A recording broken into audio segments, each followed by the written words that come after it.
മറ്റൊരു വീഡിയോയിലേക്ക് സ്വാഗതം. ഇന്നിവിടെ വിശകലനം ചെയ്യുന്നത് 31/12/1997 ജനിച്ച ഒരാളുടെ ഗ്രഹസ്ഥിതിയാണ്. ഉത്രാടമാണ് നക്ഷത്രം. ഉത്രാടം 4-ാം പാദം. ഇടവലഗ്നം 2-3 ഭാവങ്ങൾ. ശൂന്യം. 4-ൽ രാഹു, 5 ശൂന്യം, 6 ശൂന്യം, 7-ൽ ബുധൻ, 8-ൽ സൂര്യൻ, 9-ൽ ഭാഗ്യസ്ഥാനത്ത് ചന്ദ്രൻ, ഗുരു, ശുക്രൻ, കുജൻ, 10-ൽ കേതു, 11-ൽ ശനി, ഗുളികൻ, 12 ശൂന്യം. ഇതാണ് ഇദ്ദേഹത്തിൻ്റെ ഗ്രഹസ്ഥിതി.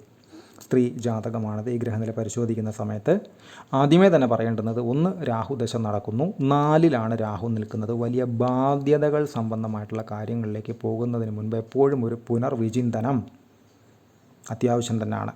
എടുത്തു ചാടി ബാധ്യതകൾ വരുത്താൻ പറ്റിയ ഒരു സമയമല്ല 4-ലൊക്കെ നിൽക്കുന്ന രാഹുവിൻ്റെ പീരീഡെന്ന് മനസ്സിലാക്കുക. പറ്റുന്ന, തീർക്കാൻ കഴിയുന്ന, കയ്യെത്തിയാൽ കിട്ടുന്ന ബാധ്യതകളാണെങ്കിൽ മാത്രമേ അതിലേക്ക് പോകാവൂ. അല്ലാത്ത പക്ഷം അത് ബുദ്ധിമുട്ടുകളായിട്ട് പിന്നീട് മാറും. മാത്രവുമല്ല, നിലവിൽ ഇദ്ദേഹത്തിൻ്റെ സമയമെന്ന് പറയുന്നത് രാഹുവിൽ കേതുവാണ്. 2026 മാർച്ച് 1 തൊട്ട് 2027 മാർച്ച് 19 വരെ രാഹുവിൽ കേതു. അത് കേതുവിൽ രാഹുവായാലും രാഹുവിൽ കേതുവായാലും നല്ലതല്ല, ഒട്ടുമേ നല്ലതല്ല.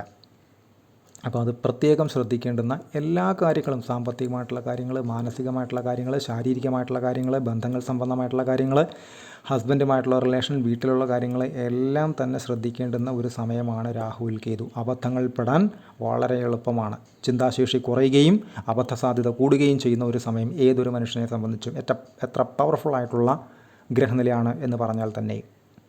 അപ്പോൾ ഈ ഒരു ടൈം ഏതൊരു മനുഷ്യന് വന്നാൽ തന്നെയും പ്രത്യേകം ശ്രദ്ധിക്കുക. അത് കേതുവിൽ രാഹു ആയാലും രാഹുവിൽ കേതുവായാലും. അതേപോലെ ഇദ്ദേഹത്തിൻ്റെ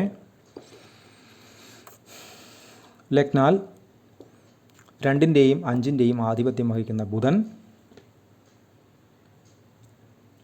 7-ൽ നിൽക്കുന്നു. 7-ാം ഭാവാധിപൻ നീച ഭംഗ രാജയോഗം ചെയ്തു നിൽക്കുന്ന വ്യാഴത്തോടൊത്ത്, ഗജകേസരി യോഗം ചെയ്തു നിൽക്കുന്ന വ്യാഴത്തോടൊത്ത്, ശശിമംഗള യോഗം ചെയ്തു നിൽക്കുന്ന ചന്ദ്രനോടൊത്ത്, ശുക്രനോടൊത്ത് ഭാഗ്യസ്ഥാനത്ത് നിൽക്കുന്നു. നല്ലതാണ്, വളരെ നല്ലതാണ്. വിവാഹത്തിൻ്റെ തുടക്ക സമയത്ത്, പ്രത്യേകിച്ചും രാഹുദശയാണ്, വിവാഹത്തിൻ്റെ തുടക്ക സമയത്ത് എന്തെങ്കിലുമൊക്കെ നെഗറ്റീവ്സ് ആയിട്ടുള്ള എന്തെങ്കിലും അനുഭവങ്ങൾ ഉണ്ടായാൽ തന്നെയും പിന്നീട് അത് മാറുകയും രാജതുല്യമായി തന്നെ ജീവിക്കാൻ ഉതകുന്ന രീതിയിൽ ജീവിതം ഇദ്ദേഹത്തെ കൊണ്ടുപോവുകയും ചെയ്യും. ഇത് വളരെ അപൂർവമായിട്ടുള്ള ഒരു കോമ്പിനേഷനാണ്. ചന്ദ്രൻ കുജൻ അവിടെ ഉച്ചനായിട്ട് നിൽക്കുന്നു മകരത്തിൽ. അത് ശശിമംഗള യോഗം, വളരെ വളരെ നല്ലതാണ്. ചന്ദ്രൻ ഗുരു ഗജകേസരി യോഗം. ഗുരു അവിടെ നീചനാണ്. അത് നീചഭംഗം ചെയ്ത് രാജയോഗം കൊടുക്കും. പ്രസ്തുത വ്യാഴത്തിൻ്റെ ദൃഷ്ടി ലഗ്നത്തിലേക്ക് വരും. അതുപോലെ തന്നെ കർക്കിടകത്തിലേക്ക് വരും. ഇതെല്ലാം തന്നെ വളരെ പോസിറ്റീവായിട്ടുള്ള സയൻസ് തന്നെയാണ്. പക്ഷേ ഇതിൻ്റെയൊക്കെ ഒരു പീക്ക് ടൈം എന്ന് പറയുന്നത് രാഹു ദശ 2033 വരെയുണ്ട്. അതിനുശേഷം വ്യാഴദശ വരും 2049 വരെ. ശ്രമിച്ചാൽ അത്യുന്നതങ്ങളിൽ കയറി പോകാൻ പറ്റുന്ന ഒരു ജാതകം തന്നെയാണ്. അത് ഭർത്താവിന് അതിനുള്ള ഭാഗ്യാനുഭവങ്ങൾ ഉണ്ടാവുകയും അതിനൊത്ത് ഇദ്ദേഹം കൂടെ നിന്നു കഴിഞ്ഞാൽ രണ്ടു പേർക്കും തത്തുല്യമായി രാജയോഗ തുല്യമായിട്ട് ജീവിക്കാനുള്ള സാധ്യതകൾ കൊടുക്കുന്ന ഒരു ഗ്രഹനില കൂടിയാണത്. എന്നാൽ ചോദിക്കുന്നതിൽ ശ്രദ്ധിക്കേണ്ടുന്ന കാര്യങ്ങളില്ലേ, അതിൽ ഒന്നാമത്തെ കാര്യമാണ് ഈ 4-ലെ രാഹുവിനെ കുറിച്ച് പറഞ്ഞത്. 2, ഇദ്ദേഹത്തിൻ്റെ തൊഴിൽ സ്ഥാനത്ത് കേതുവുണ്ട്.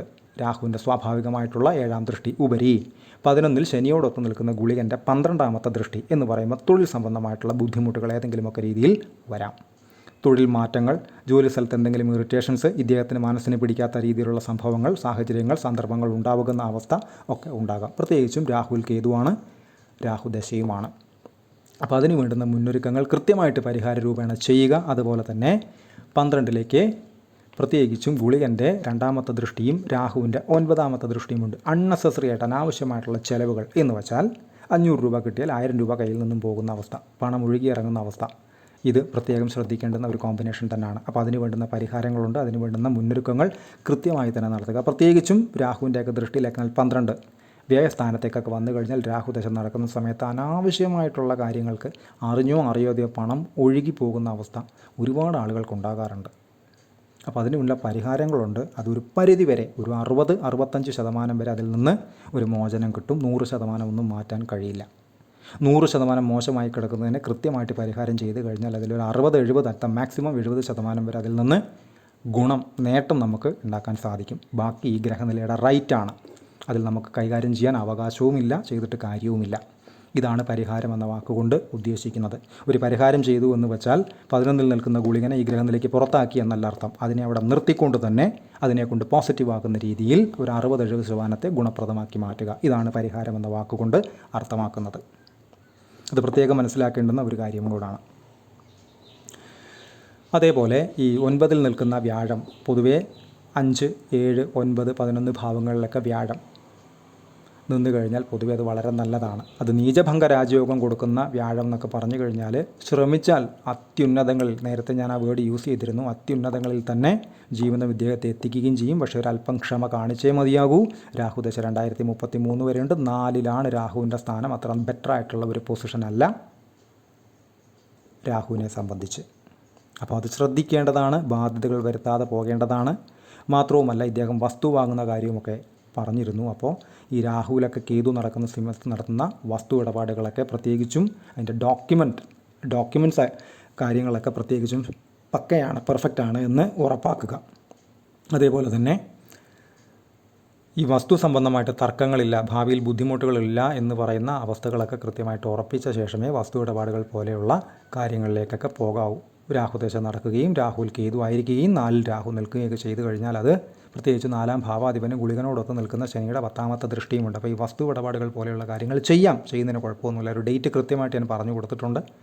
അതനുസരിച്ച് കാര്യങ്ങൾ നീക്കുക. അപ്പോഴും നേരത്തെ പറഞ്ഞ ഈ മുന്നൊരുക്കങ്ങൾ നടത്തി തന്നെ പോവുക. ഇദ്ദേഹത്തിൻ്റെ ദശകൾ എടുത്താൽ സൂര്യദശയിൽ ജനിച്ചു, 98 വരെയാണ് സൂര്യൻ, അതിനുശേഷം ചന്ദ്രൻ, അതിനുശേഷം കുജൻ 2015 വരെ, അതിനുശേഷം രാഹു 2033 വരെ, അതിനുശേഷം ഗുരു 2049 വരെ, ശേഷം ശനി, ബുധൻ, കേതു എന്നീ ക്രമത്തിലാണ് ഇദ്ദേഹത്തിൻ്റെ ദശകൾ കടന്നു പോകുന്നത്. രാഹുൽ കേതുവാണ്, വിശദമായി തന്നെ നേരത്തെ പറഞ്ഞു. കൺസൾട്ടേഷൻ ആവശ്യമുള്ള ആളുകൾക്ക് ഈ നമ്പറിൽ കോൺടാക്റ്റ് ചെയ്യാവുന്നതാണ്. കോൺടാക്ട് ഡീറ്റെയിൽസ് ഡിസ്ക്രിപ്ഷനിൽ കൊടുത്തിട്ടുണ്ട്. ഇത്തരം വീഡിയോസ് ഇനിയും തുടരും. നന്ദി.